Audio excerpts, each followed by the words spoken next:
एकेकाळचं देशाचं growth engine, संस्कृती आणि उद्योगाचं माहेरघर, पण आज त्याच बंगालची ओळख घोटाळ्याचं राज्य अशी का झालीये? महाराष्ट्राचे मुख्यमंत्री देवेंद्र फडणवीसांनी कोलकात्यात जाऊन ममता दीदींना थेट ललकारलंय. नेमकं काय घडलंय बंगालच्या भूमीत, बघा आमचा हा विशेष रिपोर्ट. नमस्कार, मी भक्ती, प्रहार न्यूजलाईन मध्ये आपलं स्वागत करते.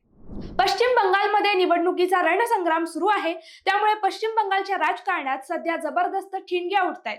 निमित्त आहे महाराष्ट्राचे मुख्यमंत्री देवेंद्र फडणवीस यांची धडाकेबाज एंट्री. कोलकात्यातल्या पत्रकार परिषदेत फडणवीसांनी ममता बॅनर्जींच्या सरकारवर शब्दांचे आसूड ओढले. बंगालला घोटाळ्यांमध्ये नंबर 1 करणं हेच दीदींच्या सरकारचं सर्वात मोठं यश आहे, अशी जळजळीत टीका फडणवीसांनी केलीये. त्यांच्या या एका वाक्याने बंगालच्या राजकारणात भूकंप झालाय. ही लढाई भाजपा विरुद्ध टीएमसी अशी नाही, तर जनता विरुद्ध टीएमसी अशी झाल्याचा दावाही त्यांनी केलाय. एकेकाळी कोलकाता देशाची आर्थिक राजधानी आणि औद्योगिक राजधानी होती, मात्र फडणवीसांनी मांडलेली आकडेवारी ही धडकी भरवणारी आहे. सप्टेंबर 2025 पर्यंत तब्बल 6,895 उद्योग हे बंगाल सोडून बाहेर गेले. दुर्दैवाची गोष्ट म्हणजे यातले 1400 उद्योग महाराष्ट्रात स्थलांतरित झाले.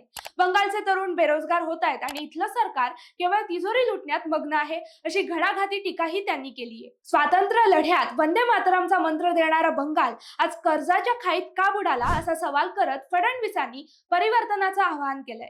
घुसखोरी रोखण्यासाठी आणि बंगालला पुन्हा औद्योगिक महासत्ता बनवण्यासाठी भाजपाने कंबर कसली आहे. आता बंगालची जनता सोनार बंगल्याचं स्वप्न पूर्ण करण्यासाठी कोणाची साथ देते याकडे संपूर्ण देशाचं लक्ष लागलंय. उद्योगांचे पलायन आणि वाढते घोटाळे हे पश्चिम बंगाल समोरील भीषण वास्तव आहे.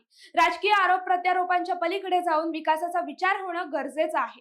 लोकशाहीत सत्तांतर हे केवळ पक्षाचं नसतं, तर ते सामान्य माणसाच्या भविष्यासाठी घेतलेला एक धाडसी निर्णय असतो. राजकारण कोणाचाही असो, पण ज्या मातीने देशाला राष्ट्रगीत दिलं त्या मातीचा विकास होणं हीच खरी काळाची गरज आहे. आता चेंडू बंगालच्या जनतेच्या कोर्टात आहे.